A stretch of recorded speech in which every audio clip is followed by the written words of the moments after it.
जैसे कि आप सभी जानते हैं, अपना भारत देश बहुत से महान हस्तियों द्वारा बनाए गए स्मारक और हिस्टोरिकल जगह से सजा हुआ है, जिनमें उत्तर में आगरा के ताजमहल से लेकर दक्षिण में बीजापुर कर्नाटक का गोल गुंबद शामिल है। तो चलिए आज उन्हीं में से विख्यात स्मारकों के बारे में थोड़ा नॉलेज शेयर करते हैं। हेलो दोस्तों, स्वागत करता हूँ आप सभी का हमारे चैनल इन्फॉर्मेटिव पे। ताजमहल प्यार की मिसाल माने जाने वाला दुनिया का ये अजूबा भारत की शान है। ये अद्भुत स्मारक को शाहजहां द्वारा 1632 में उनकी बेगम मुमताज महल की याद में सफ़ेद संगमरमर में तराशा गया था। दुनिया का हर एक इंसान आज ताजमहल को देखने की चाह रखता है। आगरा में यमुना नदी के किनारे पर स्थित ये स्मारक एक विस्मरणीय विश्व धरोहर मकबरा है। ईस्वी सन 1631 में शाहजहां ने भारत में अपनी जीत दर्ज की।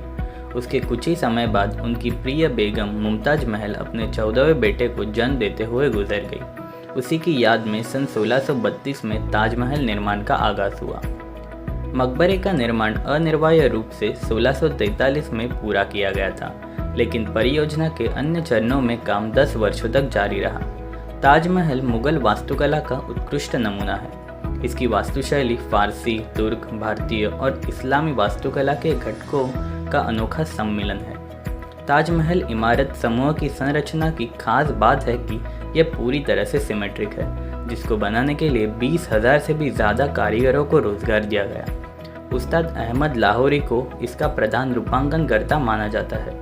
इसे संपूर्ण भारत एवं एशिया से लाई गई सामग्री से निर्मित किया गया था, जिसके लिए 1500 से भी ज़्यादा हाथियों के बल का इस्तेमाल हुआ।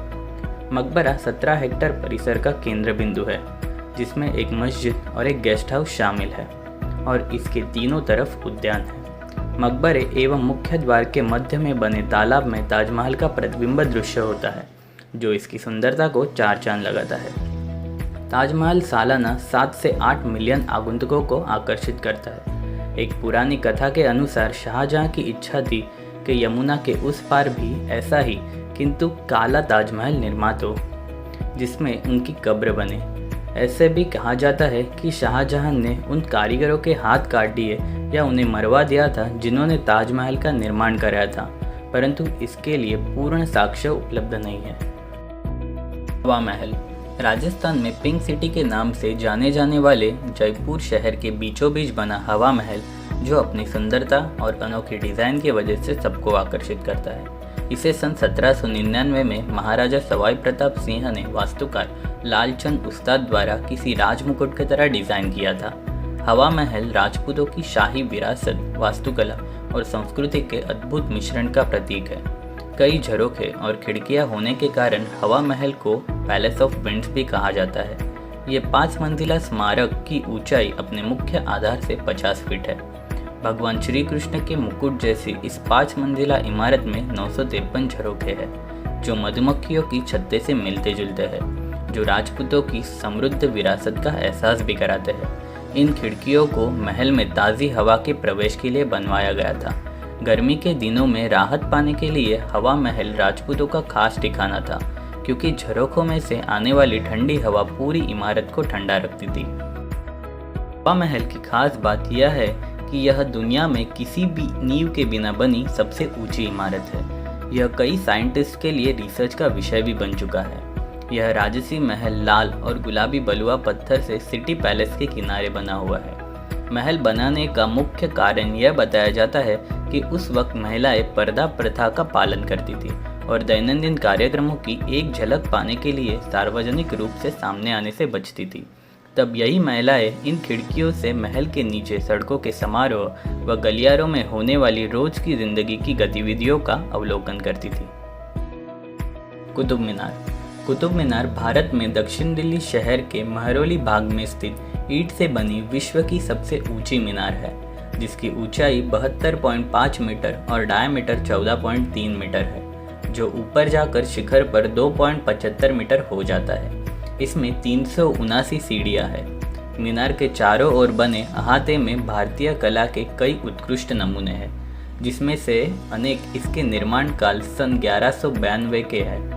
अफगानिस्तान में स्थित जाम की मीनार से प्रेरित एवं उसके आगे निकलने की इच्छा से दिल्ली के प्रथम मुस्लिम शासक कुतुबुद्दीन ऐबक ने इस्लाम फैलाने की सनक के कारण वेधशाला को तोड़कर कुतुब मीनार का पुनर्निर्माण सन 1193 में आरंभ करवाया, परंतु केवल इसका आधार ही बनवा पाए। इसके उत्तराधिकारी इल्तुतमिश ने इसमें 3 मंजिलों को बढ़ाया और सन 1368 में फिरोज शाह तुगलक ने 5वीं और अंतिम मंजिल बनवाई। मीनार को लाल बलुआ पत्थर से बनवाया गया है। कुतुब मीनार कई बड़ी ऐतिहासिक इमारतों से घिरा हुआ है। इसमें दिल्ली का लोह स्तंभ, कुव्वत अल इस्लाम मस्जिद, अलाई दरवाज़ा, इल्तुतमिश की कब्र, अलाई मीनार, अलाउद्दीन का मदरसा और कब्र, इमाम ज़मीन की कब्र और सैंडरसन की सन डायल जैसी इमारतें हैं। कुतुब मीनार का ऊपरी हिस्सा बिजली गिरने की वजह से नष्ट हो गया था, जिसे फिरोज शाह तुगलक ने दोबारा बनवाया था। इसीलिए बाद के समय के फ्लोर पहले के फ्लोर से काफ़ी अलग है, क्योंकि यह सफ़ेद संगमरमर में बनाए गए हैं।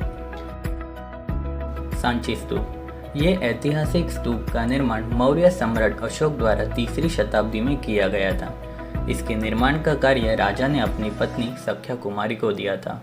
इस स्तूप को पहले ईंटों से बनवाया गया, जिसे बाद में पत्थरों से ढक दिया गया था। स्तूप एक पवित्र बौद्ध स्थल होता है, जिसका आकार अर्धगोलाकार किले की संरचना जैसे होता है और वहाँ गौतम बुद्ध की आराधना की जाती है। कहा जाता है कि महापरिनिर्वाण के दौरान भगवान बुद्ध ने अपने एक शिष्य से कहा था कि मरने के बाद मेरे अवशेषों को पूरे विश्व में फैलाकर वहाँ स्तूप बनवाए जाए। वहीं से सांची स्तूप का निर्माण मौर्य सम्राट द्वारा हुआ। बाद में इस स्तूप की खोज 1818 में एक ब्रिटिश अधिकारी जनरल टेलर ने की थी। इसके बाद सर जॉन मार्शल ने इसके पुनर्निर्माण का कार्य 1912 से 1919 तक किया। ये स्तूप भारत का सबसे ऊंचे स्तूपों में से एक है, जिसकी हाइट लगभग 21.64 मीटर और डायमीटर 36.5 मीटर है।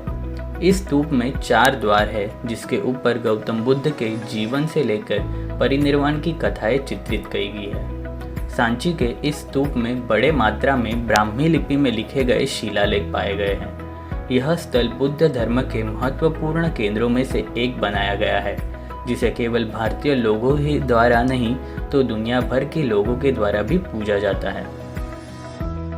अगर आपको ये इन्फॉर्मेशन अच्छी लगी तो चैनल को लाइक, शेयर और सब्सक्राइब ज़रूर करना।